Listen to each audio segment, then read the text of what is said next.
ഇന്ന് നമുക്ക് ഇച്ചിരി കപ്പ വേവിച്ചാലോ? എല്ലാവരും പറയും കപ്പ തിന്നാ ഗ്യാസാണെന്നൊക്കെ അല്ലേ. പക്ഷെ ഈ രീതിയിൽ ഉണ്ടാക്കി നോക്കിക്കോ, ഗ്യാസ് ഒന്നും ഉണ്ടാവില്ല കേട്ടോ. ഏത് സമയത്തും കഴിക്കാം. അപ്പൊ ഞാൻ 2 കിലോ കപ്പയാണ് എടുത്തിരിക്കുന്നത്. അതെങ്ങനെയാണ് നമുക്കൊന്ന് വേവിച്ചെടുക്കാന്നുള്ളത്.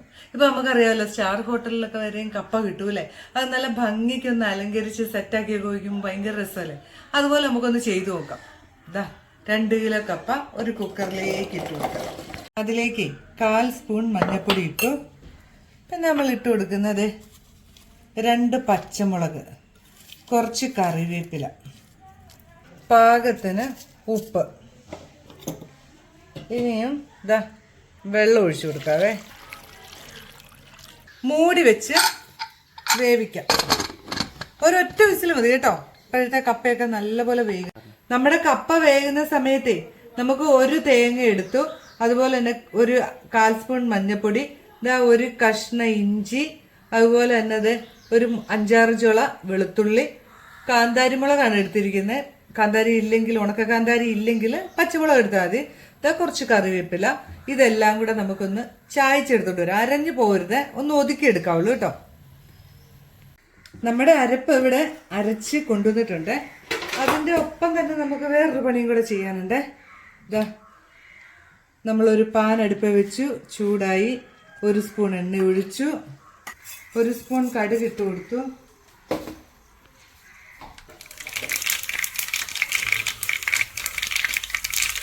നമുക്ക് കുറച്ച് ചെറിയുള്ളി ഇട്ട് കൊടുക്കാം.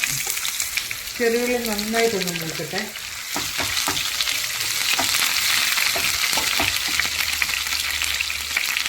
ചെറിയുള്ളി മൂത്ത് വന്നിട്ടുണ്ട്. അതിലേക്ക് നമുക്ക് വറ്റൽമുളക്, കറിവേപ്പില,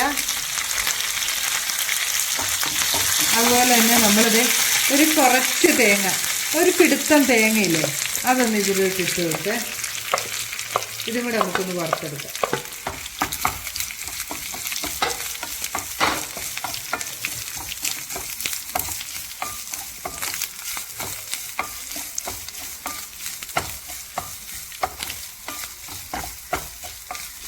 ഇത് നമുക്ക് നമ്മുടെ കപ്പയുടെ ഗാർണിഷിങ്ങിന് വേണ്ടിയിട്ടാണ് കേട്ടോ.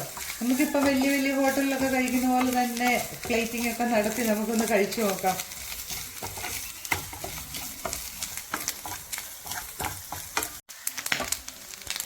നമ്മുടെ തേങ്ങയെ മൂത്ത് വരുന്നുണ്ട് കേട്ടോ. ഇത് നമുക്കൊന്ന് കോരിയെടുക്കാം. തീ നന്നായിട്ട് കുറയ്ക്കണം കേട്ടോ. കോരി നമുക്ക് ഒരു പാത്രത്തിലേക്ക് മാറ്റാം.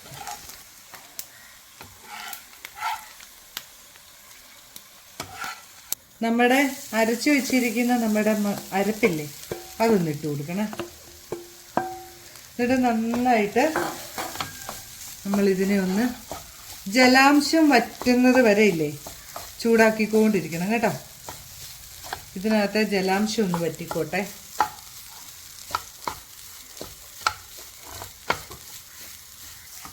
പാകത്തിന് അരപ്പിനുള്ള ഉപ്പ് ചേർത്ത് കൊടുക്കണേ. നമ്മുടെ അരപ്പിലേക്ക് ആവശ്യമുള്ള ഉപ്പേ ഒരു 1/2 സ്പൂൺ ഉപ്പ് ഇട്ട് കൊടുത്തു കേട്ടോ. അത് നിങ്ങളുടെ പാകത്തിന് ഇട്ട് കൊടുക്കണേ. എന്നിട്ട് ഇനി നന്നായിട്ടൊന്ന് ജലാംശം വറ്റുന്നവരെ നിങ്ങൾ ഇങ്ങനെയാണ് ഉണ്ടാക്കുന്നത്. ഇല്ല എങ്കിൽ തീർച്ചയായിട്ടും ഉണ്ടാക്കി നോക്കണം കേട്ടോ. നല്ല അടിപൊളി ടേസ്റ്റാണ്.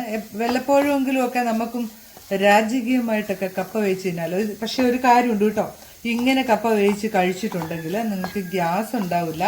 ഏത് സമയത്തും നമുക്ക് കപ്പ കഴിക്കാം. ഇത് ഉണ്ടാക്കി നോക്കിയിട്ട് വേണം അഭിപ്രായം പറയാൻ കേട്ടോ. ഉണ്ടാക്കി നോക്കുന്നതിന് മുൻപേ അഭിപ്രായം ആരും പറയരുത്. ഉണ്ടാക്കി നോക്കി കഴിച്ചിട്ട് ടേസ്റ്റ് ആയിട്ട് നിങ്ങൾ കമൻറ്റ് ചെയ്യണം. കാര്യം വെച്ചാൽ അതിന് മുമ്പേ ഇത്ര ആർഭാടം വേണോ, ഇങ്ങനെ വേണോ കപ്പ ഉണ്ടാക്കുന്നത്, ഞങ്ങൾ ഇങ്ങനെയല്ല. ഓക്കെ, നിങ്ങൾ ഉണ്ടാക്കി നോക്ക്, എന്നിട്ട് നിങ്ങൾ കഴിച്ചിട്ട് കമൻറ്റ് ചെയ്യണം കേട്ടോ. നമ്മുടെ തേങ്ങാപ്പീരക്കകത്തുനിന്ന്, നമ്മുടെ അരപ്പിനകത്തുനിന്ന് ജലാംശം എല്ലാം പോയിട്ടുണ്ട് കേട്ടോ. അപ്പോൾ ഇങ്ങനെ എടുത്തിട്ടുണ്ടെങ്കിൽ നല്ല ടേസ്റ്റുമാണ്. പിന്നെ നമുക്കിത് ആവിയൊന്നും കയറ്റണ്ട, കപ്പയുടെ പിന്നെ ആവിയൊന്നും കയറ്റാതെ നമ്മൾ കപ്പ ഊറ്റി കഴിഞ്ഞിട്ട് നമുക്ക് നേരെ അതിനകത്തോട്ടിട്ട് മിക്സ് ചെയ്തങ്ങ് എടുത്താൽ മതി കണ്ടോ. ഇനി നമ്മുടെ കപ്പയൊക്കെ വെന്തിരിക്കുവാണ്. ഒരു വിസിൽ വന്നു. ഇനി നമുക്കതൊന്ന് ഊറ്റി എടുത്തുകൊണ്ട് വരാം. നമ്മുടെ കപ്പയൊക്കെ ഊറ്റി ഒരു പാത്രത്തിലേക്ക് മാറ്റിയിട്ടുണ്ട്. ചെറുതായിട്ടൊന്ന് ഇങ്ങനെ ഒന്ന് ഉടച്ചു കൊടുക്കാം. നല്ലപോലെ വെന്തിട്ടുണ്ട് കേട്ടോ.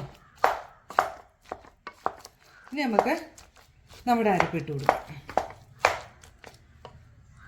ഇതാ കുറേശ്ശെ ഇട്ട് കൊടുത്തിട്ട് ഇളക്കിയെടുക്കണേ. ആദ്യം കുറച്ചിട്ട് കൊടുക്കാം, കഴിഞ്ഞിട്ടൊന്ന് ഇളക്കാം.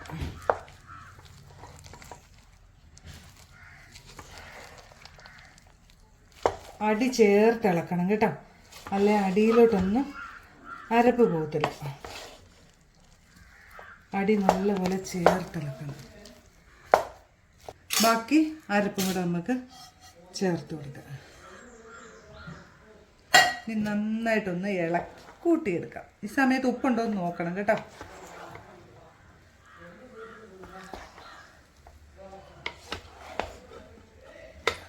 നമ്മുടെ കപ്പയൊക്കെ ദേ ഇളക്കി കൂട്ടി വെച്ചിട്ടുണ്ട്. ഇനി നമ്മളിത് വറുത്ത് വെച്ചിരിക്കുന്ന നമ്മുടെ ഇതില്ലേ, ആരെങ്കിലും വിരുന്നുകാരൊക്കെ വരുമ്പോഴേ ഇങ്ങനെയൊക്കെ ഉണ്ടാക്കി കൊടുത്താൽ നല്ല ഷോ ആയിരിക്കൂലേ, തിന്നാനും നല്ല സൂപ്പർ. ദേ അത് ഇതിൻ്റെ പുറത്തോട്ട് ഇങ്ങനെ ഒന്ന് ബെതറി ഇട്ട് കൊടുക്കുക.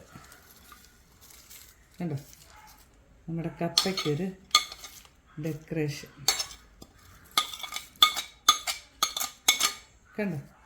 ഇനി ഇങ്ങനെ ഉണ്ടാക്കി ഒന്ന് കഴിച്ചു നോക്കി അതിൻ്റെ ഒരു ടേസ്റ്റ് എന്നറിയണമെങ്കിൽ മീൻ കറിയുടെ കൂടെയോ അല്ലെങ്കിൽ ബീഫിൻ്റെ കൂടെയോ ഒന്നും വേണ്ട. ഇച്ചിരി തൈരും ഇച്ചിരി നമ്മുടെ കാന്താരിയും ചെറിയുള്ളിയും നന്നായിട്ടൊന്ന് ഇച്ചിരി ഉപ്പും ചേർത്തൊന്ന് അരച്ചിട്ട് ഇച്ചിരി തൈരും കൂടി ഒന്ന് മിക്സ് ചെയ്ത് അത് കൂട്ടി ഒന്ന് തിന്നു നോക്കി, എന്തൊരു ടേസ്റ്റാണ്. ഇറച്ചി മീനും ഒന്നും വേണ്ട. അപ്പം നിങ്ങളെല്ലാവരും ഉണ്ടാക്കി നോക്കണം. അതുപോലെ തന്നെ ഇതിൻ്റെ അഭിപ്രായം എന്നോട് പറയണം. അങ്ങനെ നമ്മുടെ ഒരു അടിപൊളി കപ്പ വേവിച്ചത് ഇവിടെ റെഡി ആയിട്ടുണ്ട്. ഇതാ നോക്കിക്കേ, കാണാൻ തന്നെ ഒരു ഭംഗിയില്ലേ, കഴിക്കാനും അതീവ ടേസ്റ്റാണ് കേട്ടോ. അപ്പൊ എല്ലാവരും ഒന്ന് ഉണ്ടാക്കി നോക്കണം. അതുപോലെ തന്നെ ഒന്ന് ഫോളോ ചെയ്യാത്തവരൊക്കെ ഉണ്ടെങ്കിൽ ഒന്ന് ഫോളോ ചെയ്യണം കേട്ടോ. ഇത് നിങ്ങൾ എന്തായാലും നിർബന്ധമായും ഉണ്ടാക്കി നോക്കിയിട്ട് അഭിപ്രായം എന്നെ ഒന്ന് അറിയിക്കുകയും വേണം കേട്ടോ. നമുക്ക് ഇതിന്റെ ഒന്ന് ടേസ്റ്റ് നോക്കട്ടെ. ടേസ്റ്റ് നോക്കാനൊന്നും ഇല്ല, നല്ല രസമാണ് ഇത് കഴിക്കാൻ.